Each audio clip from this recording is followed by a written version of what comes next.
ಮುಖ್ಯಮಂತ್ರಿಗೆ ಹೇಳ್ತಾ ಇದ್ರೆ ಈಗಾಗಲೇ 2 ಲಕ್ಷ ಪರಿಹಾರವನ್ನು ಕೂಡ ಘೋಷಣೆ ಮಾಡಿದ್ದಾರೆ. 2 ಲಕ್ಷ ರೂಪಾಯಿ ಪ್ರತಿ ಕುಟುಂಬದ ಒಬ್ಬ ಸದಸ್ಯರಿಗೆ, ಮೃತರ ಕುಟುಂಬಕ್ಕೆ ತಲಾ 2 ಲಕ್ಷ ರೂಪಾಯಿ ಪರಿಹಾರವನ್ನು ಈಗಾಗಲೇ ಘೋಷಣೆ ಮಾಡಿ ಈ ಬಗ್ಗೆ ಮುಖ್ಯಮಂತ್ರಿಗಳು ಮಾತನಾಡಿದ್ದಾರೆ.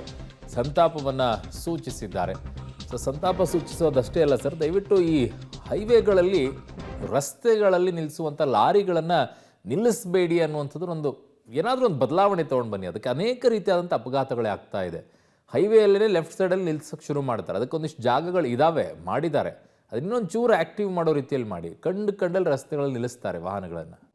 ಈಗ ತಾನೇ ಗೊತ್ತಾಯ್ತು ನನಗೆ, ಇಂಟೆಲಿಜೆನ್ಸ್ನವ್ರು ಫೋನ್ ಮಾಡಿದ್ರು. 13 ಜನ ಸತ್ತಿದ್ದಾರೆ ಪಾಪ. ನಿಂತಿರೋ ಲಾರಿಗೆ ಹೊಡೆದ್ಬಿಟ್ಟು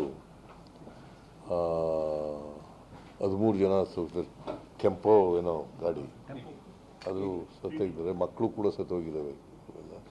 ಅವ್ರಿಗೆಲ್ರಿಗೂ ಕೂಡ ಯಾರ್ಯಾರು ಅಪಘಾತದಿಂದ ಸತ್ತಿದ್ದಾರೆ ಎಲ್ರಿಗೂ ತಲಾ 2 ಲಕ್ಷ ರೂಪಾಯಿ ಕೊಡ್ತೀವಿ.